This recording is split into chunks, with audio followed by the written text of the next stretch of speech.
Hey guys, and welcome to an epic showdown, and yes, we are going to be hunting the scariest of beasts, the mighty Skaven. Ourselves are going to be the Crooked Moon. SKARSNIK is going to be leading his greenskin hordes onto Troll Country in the pursuit of some of that juicy rat meat. Should be a really good fun game. Let's pause it or slow it down here as the battle does emerge, and as you can see, my opponent is going for the dreaded corner camp tactic. Now, this was on quick bows. This is perfectly fine.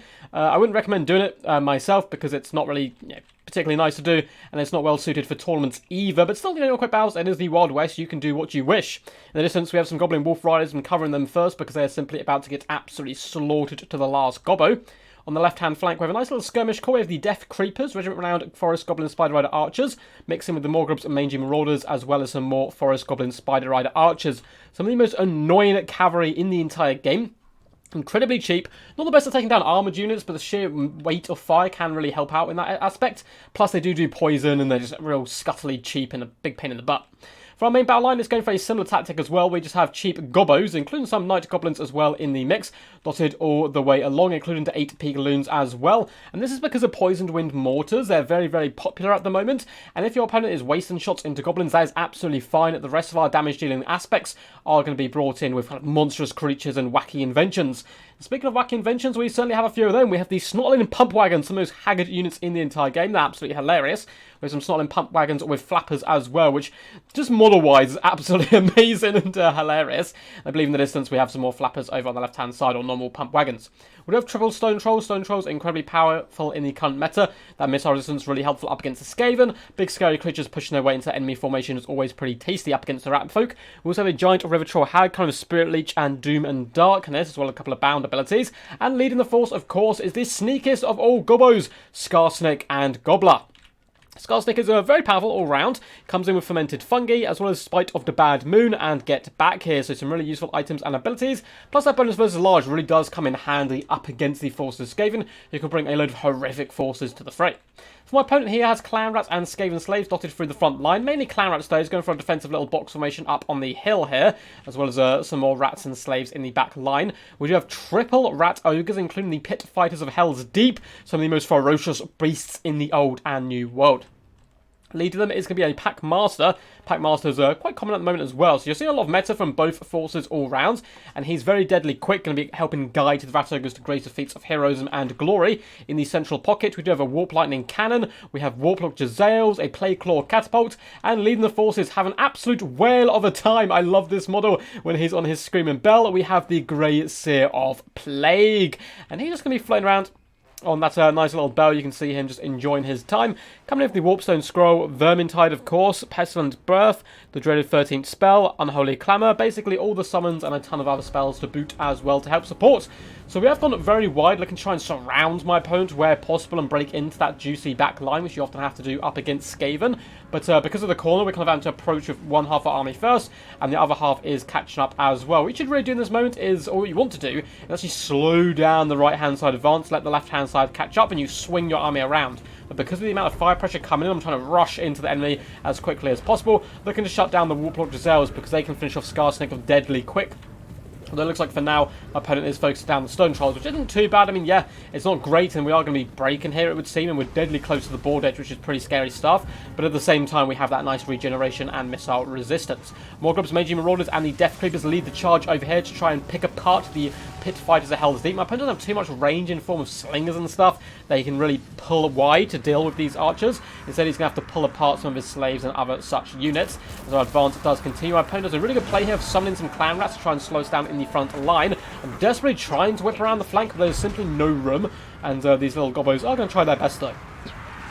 It looks like the Snotling Pump Wagons have darted into the back line, just hammering after the Warplock Jezzails and this whole central force of artillery pieces, just trying to muck them up as much as possible. We have flappers in here, we have pump wagons, we have stone trolls, absolutely everything is being thrown to the wall. A desperate attempt to really push through. Down on this flank, Finns are going a bit better. Spite of the Bad Moon has been popped as well. Snotling Pump Wagons doing a pretty decent job straight away. Warp Lightning Cannon isn't having a good day. We do have to cast an Overcast Doom and Darkness, minus 16 leadership on this huge area. Really trying to just hammer home and break this formation up. The Pack Master is in here doing an absolutely fantastic job.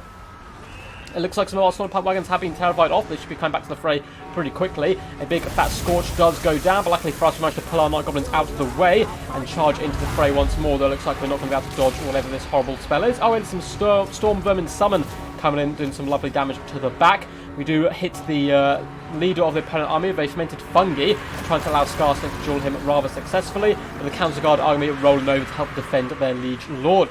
Solid pump wagons are just helping crumple up this right-hand side. Skaven Slaves and Clanrats won't stand up to the might of the Goblin wacky technology, and a load of my opponent's forces are rallying in the back corner here. Looks like in the distance, some of our forces did unfortunately get dragged wide by those Skaven Slaves and Clanrats, so they are darting back now to try and pick apart some of the more key targets, because that central fight is going really bad for us. All three Stone Trolls have been terrified and running for the hills at this point. They are routing despite the fact the war has been popped, and that's because of the presence of these triple rat ogres as well as the pack master. And now SKARSNIK is well behind enemy lines, no allies in sight, and he is surrounded by real angry rat ogres as well as lords and rats all around him. I can't even find him in the mist. That is how crumpled up he is in here. There he goes, getting pushed down to the floor, although Noblar does stand strong, the mighty beast. And SKARSNIK not taking too much damage, kind of being thrown around, and that's absolutely fine. Goblins like being chucked around, hence the Doom Diver catapult creation. As long as he survives, I'm a happy bunny. Because in the back line, Snotling Pump Wagon is now getting on top of the Plague-Claw catapult, completely shutting it down and doing some really nice damage with their really janky animations. And the Warplug Deserves as well are under threat. We do have more Goblins pushing around this left-hand side. Stone Trolls have rallied back to the cause, and the Death Creepers and more groups of Mangy Marauders are starting to rain fire down now, trying to focus down that Grey Seer of Plague. We've hit it with a Spirit Leech as well. Right-hand side is still fighting, mainly due to the fact more Clanrats were pulled over to his left-hand flank. The Apic Loons fighting to the death. I didn't really use their Fanatics particularly well here. We've got a couple of Goblins as well just vibing, who now need to take this opportunity to push into the back lines. But instead, we're currently doing that with the Flappers as well as the basic Snotling Pump Wagons, just chasing off all of these troops. I want them all gone. I want to push that bounce power as far in my favour as possible. Big Fermented Fungi does go down on the Grey Seer to rampage him, partly just so he can't cast any nasty spells, because SKARSNIK is in such dire straits at the moment. A load of Rogues are completely surrounding him, and the Counter Guard being real pesky, holding back all of my Stone Trolls, as well as my Giant Repertoire Hag, stopping me getting to rescue the in trouble SKARSNIK. I'm sure he has a scheme or two up his sleeve. A couple of Goblins from me, been a little kind of inactive. I'm trying to micro quite a lot here. The Stone Trolls are running away. Need to rally those guys back. I'm desperately spam clipping with SKARSNIK to try and get him to escape. Goblins are going to be floating over, though, in a desperate attempt to just pull down as many rats and ogres as possible, as all these Goblins do chuck their bodies on the line to save their ultimate God Lord, SKARSNIK. Over on this flank, looks like we will finally be able to break through eventually once these Clanrats do buckle, and the Grey Seer of Plague is really starting to suffer. We managed to isolate it here with some Stone Trolls and continue to rain fire down with our Skirmish Core. Greenskins Skirmish Core is so disgustingly powerful. We also hit a Mytha on the Grey Seer just to slow it down a little while longer. That looks like it has recovered now down to 1,600 health, not having the best of days. It looks like a big fat Power Stone has gone down on the Giant Repertoire Hag, who's a pretty decent melee combatant, where the Packmaster is even scarier, kind of going toe-to-toe. So we've committed the Death Creepers as well to combat, which is probably a bit of a mistake, just trying to focus fire down the Grey Seer where possible. Night Goblins and Stone Trolls once again rallying, and this is the whole problem with kind of camping in a corner a little bit, is that you have zero potential to chase off enemy routing troops. So our Stone Trolls are broken at 2 or 3 times already, and they just keep coming back, getting that value more and more and more. At the same time, if something breaks over here, of course, then it's got a good chance of running for the field. But for a faction like Skaven have such low leadership, it is such a risky tactic all round. It works well in campaign and so forth, for sure, where the computer's a little bit worse at breaking into formations. But you can see here kind of the weakness of such tactics. Pitfires are held deep, trying their best to go troll to troll with, but meant toe to toe with SKARSNIK there. But the Pitfires are held deep, struggling a little bit now. The Stone Trolls with their regeneration, and our nice little Skirmish Core is all back online once more. We hit the Grey Seer with the Fermented Fungi, rampaging him once more. I think that's the 3rd time we've used that spell on the same unit. The Snotling Pump Wagons are terrified, as well as the Stone Trolls, but once again, there's nothing to chase them down. The Packmaster is the only real mobile force left. I mean, there's some Rat Ogres as well, but because we're only terrified, we're simply going to come back, pop a war, and once again get back in action. Lovely little Scorch going down my opponents, scaving at some of those Death Creepers, but of course they do have regeneration, which is pretty funny, so they're not going to mind too much. Continue to pepper down the Grey Seer with a Spirit Leech on top of that, down to just 800 health, getting danger low for sure. SKARSNIK's been a sneaky little gobbo, which of course is his repertoire. He's going to be floating around to the side, just hanging out with the Skirmish Cavalry in for a little bit of protection, as the Grey Seer tries to bundle its way through. Stone Trolls continue to beat down the Counter Guard as well as the Packmasters. Packmaster must have got some insane value all game. Forest Goblin Spider Rider archers are being committed to combat now as well, having run out of ammunition. Looks like the Death Creepers are soon to follow. SKARSNIK is going for the ultimate duel of destiny, as he does go after the enemy general. A rather bold gobbo tactic, considering the Packmaster is scuttling around the formation as well. We're going to be popping Get Back here, trying to rally our troops where possible, as once again a ton of them have broken. That's kind of the moral of this story here so far. But the Grace tier is now isolated. SKARSNIK doing a good job prodding and poking the mighty beast down. Down to 52 health. If SKARSNIK can get one more shot in, this will certainly be a killing blow. It looks like we do pop a Spirit Leech just to ensure it goes down. I really want to take out the Skaven leadership, because at this point we are well, not very behind on the balance of power, but we are behind a little bit. Can also be due to this last-ditch summon my opponent did bring, and the fact a ton of our troops are routing from the field at this point. And finally, the Packmaster is going to be able to chase out the Stone Trolls, because, you know, his main formation has buckled, so it's become of the scraps of the armies scrapping it out.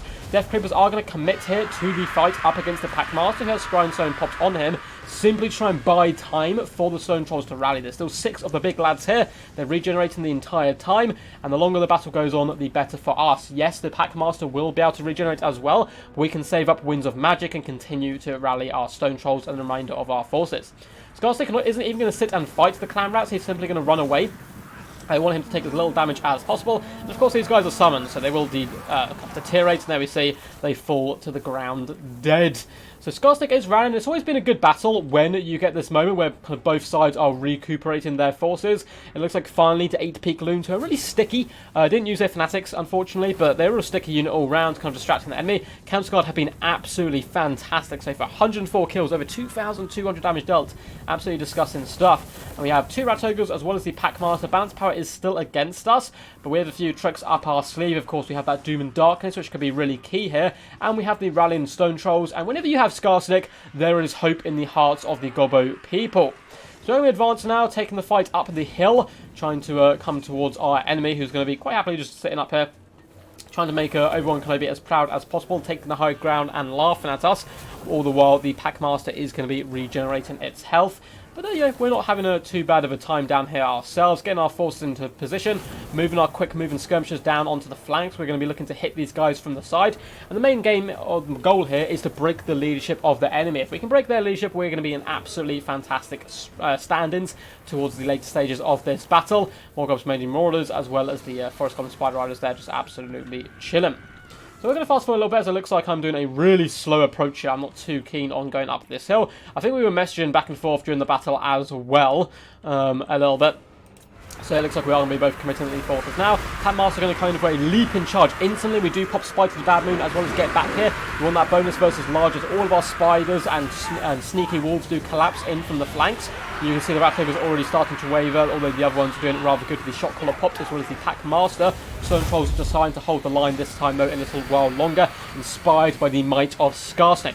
We do drop Doom and Darkness on the weakened unit of Rat Ogres, particularly just because I wanted to get as many of his troops off the field as possible. And as you can see, it's an absolute grimy battle. Gobbos are running and retreating. SKARSNIK, backed up by his Stone Troll bodyguards, though, can be poking, prodding, and having a whale of a time up against all these large threats. That's exactly what he's designed for. The Rebel Troll Hag as well, using her big old meat sack there to flop it around and just beat up any Skaven within reach, and using some of that nasty breath attacks as well. Second unit of Rat Ogres is very close to breaking as well. They don't have the greatest leadership all round, and it looks like the Packmaster himself has broken to the combined might of SKARSNIK and the Stone Trolls, who have put themselves far and above the lowly Skaven. It looks like that army losses does set in. We were below balance of power there until about 2 seconds ago, where all of a sudden it flipped to army losses because the Packmaster broke and shattered. The rest of the forces don't stand a chance. The Camp Guard will of course fight to the death. There is only 4 little rat troops left going, but they're certainly giving it their best, as we do just pile in with all our forces. So we're going to fast forward a little bit. We can see just the madness carnage unfold as we're just pushing over the rats over and over again in a desperate attempt to finish off the last ones. And there we go, guys, a Pyrrhic victory. Incredibly close game. Well played to Meepo the Brave Murloc. And, you know, pretty good. Honestly, it's kind of a shame that he camped in the corner because he played so well all around, and honestly, it was a pretty solid build and a good performance from him. Once again, guys, I don't normally cast games where people do this type of thing, like Kite to Draw or Camping Corners, but it was such a close, awesome game, I felt like I needed to cast it. And at the same time, it is quick battles. You are allowed to do it technically, but I would advise people who are watching this, who are getting into multiplayer, don't do it. Do it on campaign, but like in the multiplayer scene, it's just considered a bit of a dick move for the most part.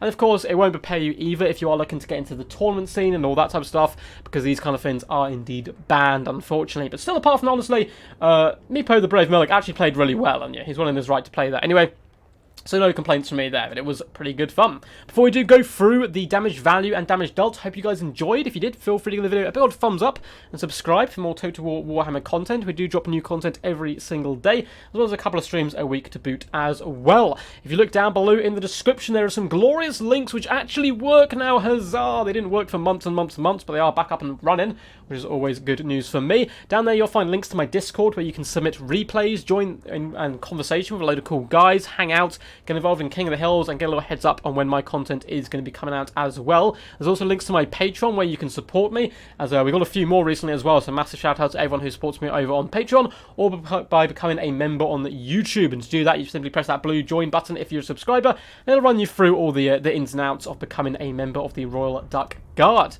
But anyway, on to the glorious stuff, the stuff we really want to see, the damage stats.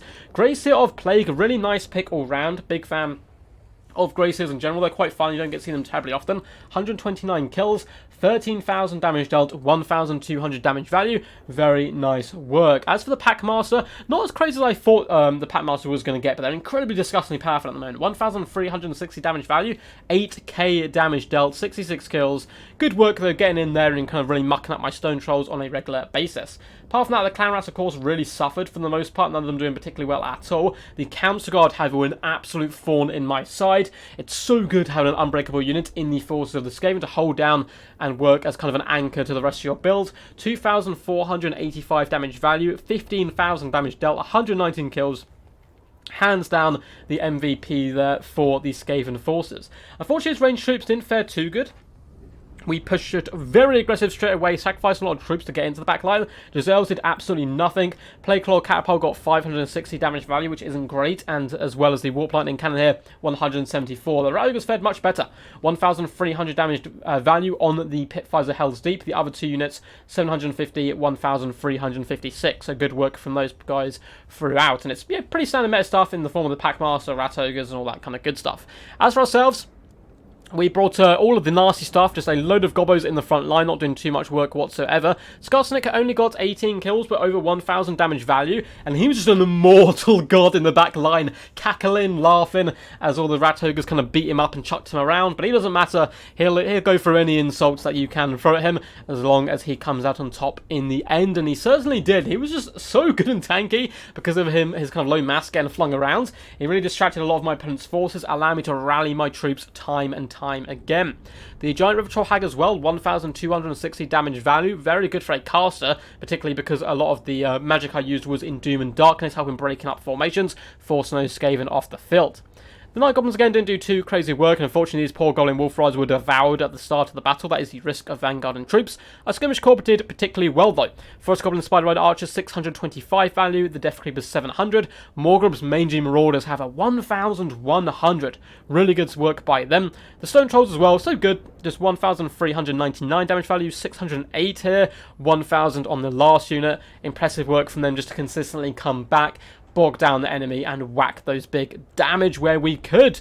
As for the Glorious Snotling Pump Wagons, I remember when these guys were in beta mode, or early access I should say, people thought they're going to be really powerful, and then we don't basically ever see them, but this is one of those matchups I think they can do pretty good in. 1,000 damage value from the little guys there. The other unit not doing so well, but still 579 is certainly no joke, and the Flappers coming in with a whopping 11,934 damage dealt, 1,284 damage value, 112 kills, chase off so many units. That's where a lot of that value comes from. It was really awesome stuff all around. So anyway guys, hope you enjoyed this absolute nail biter. Until next time, peace, and as always, stay awesome.